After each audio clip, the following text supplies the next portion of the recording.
Bienvenue au lab aujourd'hui. En fin de journée de soleil cette année, c'est le 3e épisode qu'on fait. J'ai hâte de voir ce que ça va donner avec les résultats des 2 premières. Je suis avec Hubert qui est derrière la caméra. Aujourd'hui, on va essayer de démystifier un petit peu les pneus. Puis il vient de finir son meeting avec les nouveaux participants. Fait qu'il y avait un topic de pneus. Ça m'a inspiré de peut-être faire un petit éclaircissement là-dessus. On va parler surtout pneus piste. On va regarder ce que Hubert et moi on roule généralement et les différences des autres. Ici, on a le Pirelli qui est un pneu très performant.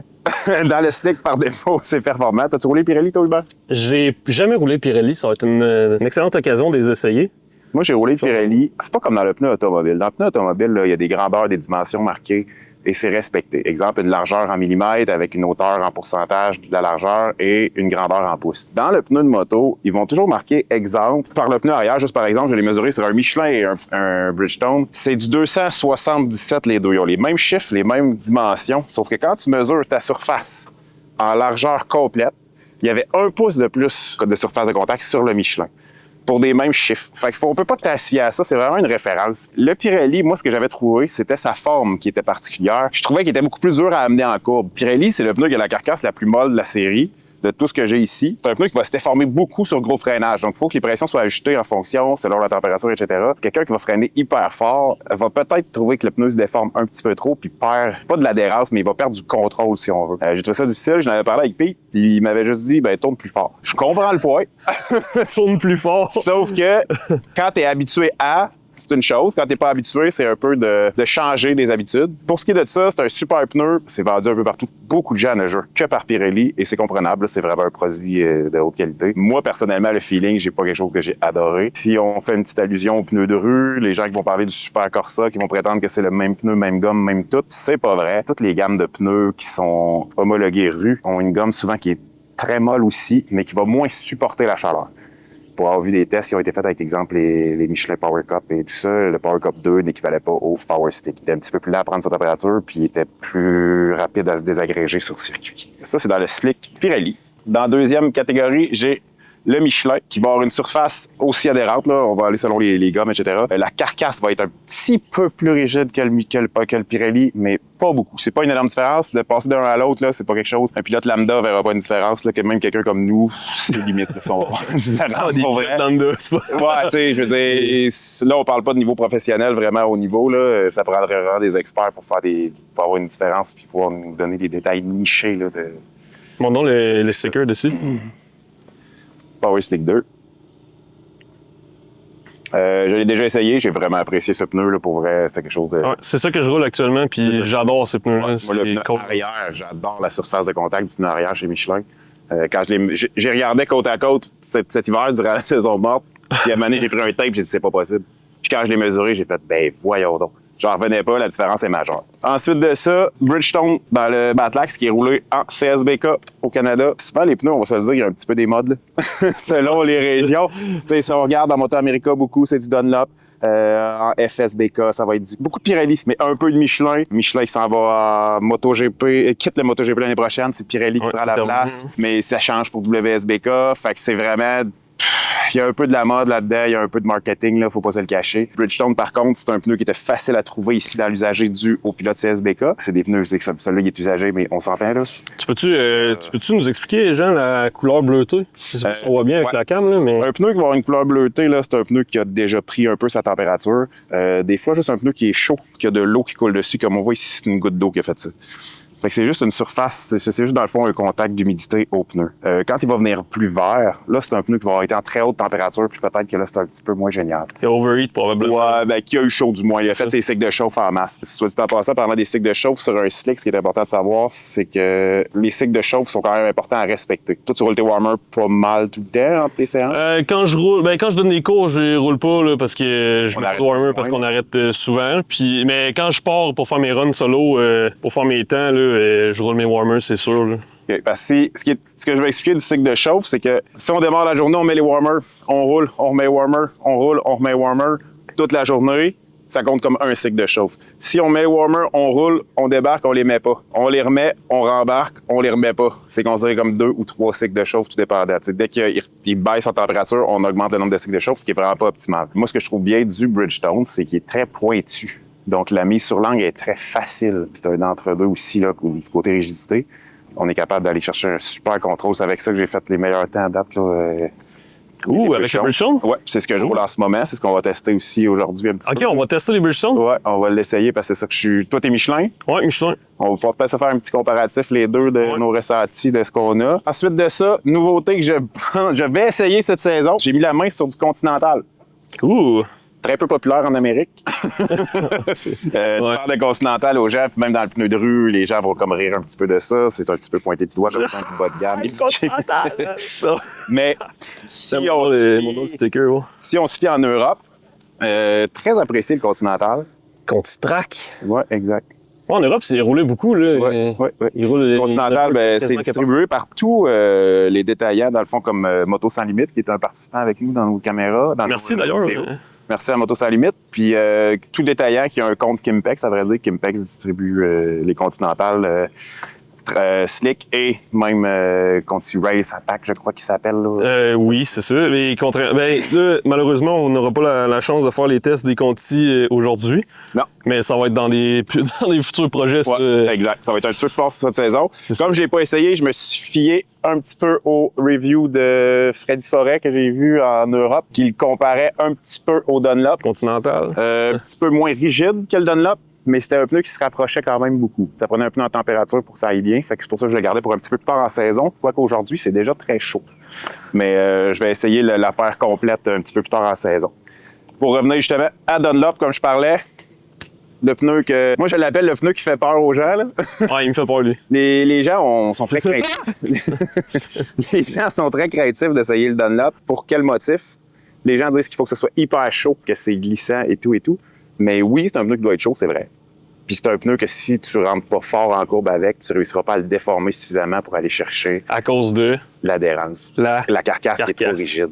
Lorsque c'est chaud, puis qu'on freine fort, comme moi, j'ai vraiment hâte de le rouler cet été, mais qu'il fasse vraiment très chaud. Je sais que je freine fort, je sais que je suis lourd. Fait que le devant de la moto est très sollicité. Lorsqu'on roule, c'est peut-être pour ça que le Pirelli, j'ai moins aimé ça. Parce qu'un pneu qu'on va écraser beaucoup, c'est un pneu qui va avoir tendance à faire un petit peu plus de shattering, mettons. Tandis que le Dunlop, il devrait m'éviter ça. Puis je devrais garder mon adhérence. La différence, c'est en sortie de courbe avec un Michelin, on va être capable de participer, de faire une glisse régulière. Mais avec le Dunlop, ça va plus mordre. Puis quand ça va partir, ça va kicker. C'est ça. Mais ça, on va le vivre. On va essayer de le vivre sans que ça aille trop loin. Encore une fois, on n'est pas chaussé sur le Dunlop aujourd'hui, fait qu'on n'aura pas la chance de faire le test. Là, mais c'est bon vieux Dunlop radial, mais écoute, ça va être... très roulé aux États-Unis, dans les régions chaudes. Moto America, ça roule beaucoup Dunlop, puis à ce que je sache, ils n'auront pas de misère dans la vie. Là. C'est un pneu que je crois que quand tu t'habitues... il fait un petit peu plus chaud qu'au Québec et tout, hein? Ben, c'est ça. C'est à certaines places. Ça, mais quoi que l'été, ici, ça vient chaud. Pour ce qui est de ça, c'est pas mal dans le slick standard. Si on va juste une petite tranche moto pneu pluie, on a roulé pluie la dernière fois. C'était pas ça que j'avais. Ça, c'est un Pirelli. J'avais du Pirelli, moi aussi. Je les avais, ouais. Je roulais Pirelli. J'ai un Michelin chez nous aussi, que peut-être un jour j'essayerai. On va souhaiter que pas trop parce qu'on veut pas de pluie. C'est juste merveilleux. Mais ça s'use dans le temps de le dire. Comme celui-là ici, il est déjà fini. C'est une gomme qui est tellement molle. Je sais pas si ça s'apparaît à la caméra, comment c'est mou, là. Ben oui. Mais tu sais, on n'a pas besoin de forcer fort, puis je veux dire, ça n'a pas été mis warmer à rien. Tu peux le déformer. Vraiment, il est à froid en ce moment, puis tout est mou.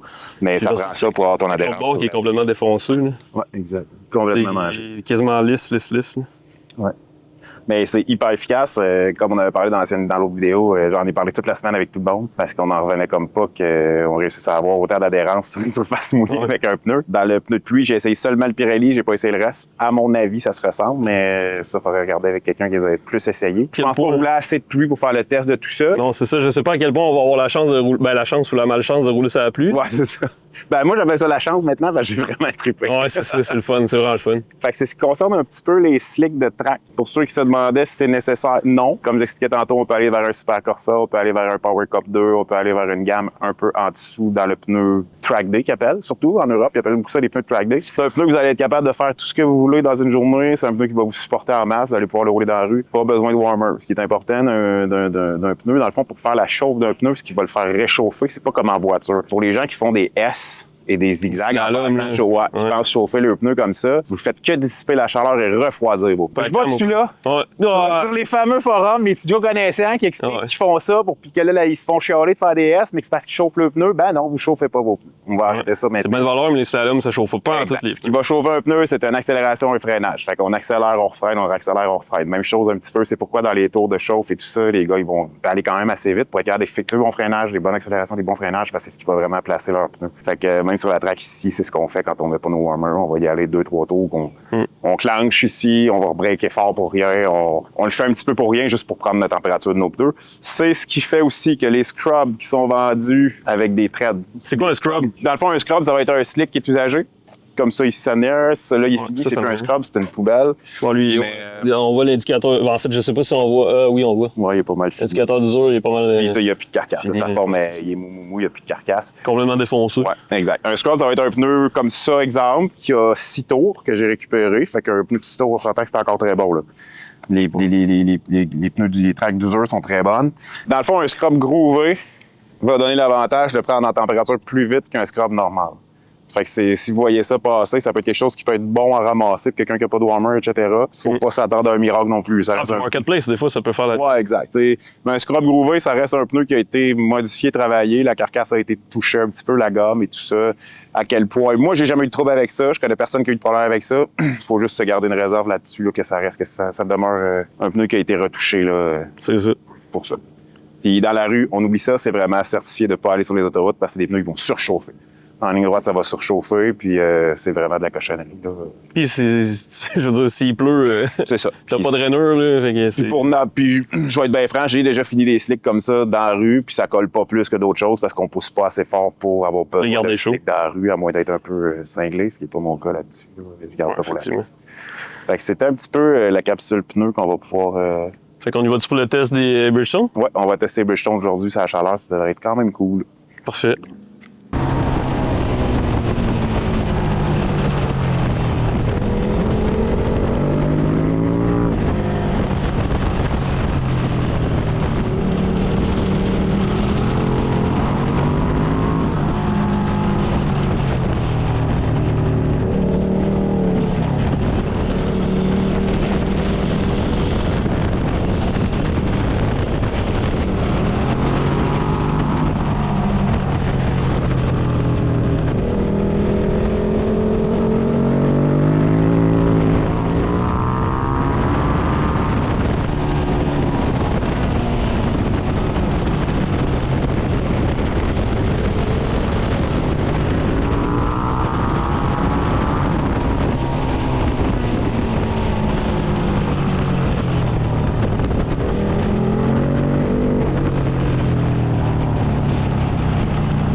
Puis Jean, comment t'as trouvé les Bridgestone? C'était pas quelque chose de nouveau tant que ça. La journée était impeccable pour ça. Pour les essayer au maximum. J'ai fait mon record de piste aujourd'hui, mon record de temps. J'ai eu la chance de rouler avec Eric, ceux qui ne savent pas qui est Éric Gosselin, je vous invite à aller le Facebooker. Vous allez voir un petit peu son parcours, son historique et qui c'est. Il va rouler pro CSBK cette saison, de ce que Pete m'a dit. Roulait 1000 à l'heure. Donc, on a fait une coupe de tour à 4. Là, on a ouvert la machine un peu parce que j'avais plus de retard, il a fallu mettre du gaz. C'est juste. Puis, On tombe en panne, hein? Ouais, fait que là, je suis parti en catastrophe pour les rejoindre. Fait qu'on a roulé du 46,5. Il y en a qui ont touché le 45 dans la journée. Ça commence à être rapide, là. Quand on calcule que le record de circuit, c'est 44,9. Donc, un 45,0 si on veut. Fait que Bridgestone, moi, je trouve ça merveilleux. À la fin de la journée, une légère glisse pour être capable de jouer avec un petit peu.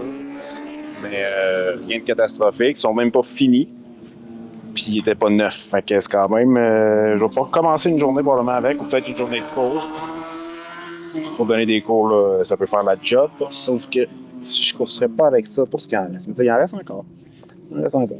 Ouais, il en reste encore un peu, mais. En avant, je vais devoir le virer de bord parce que là, clairement que lui, il a trop goûté. Là. Encore une journée comme aujourd'hui, puis ils sont finis. Oui, je ferais 100%. probablement même pas une journée complète. C'est le côté droit, mais le côté gauche il est encore plus mangé. Je vois que j'ai un petit peu de rebond, on le voit par l'usure.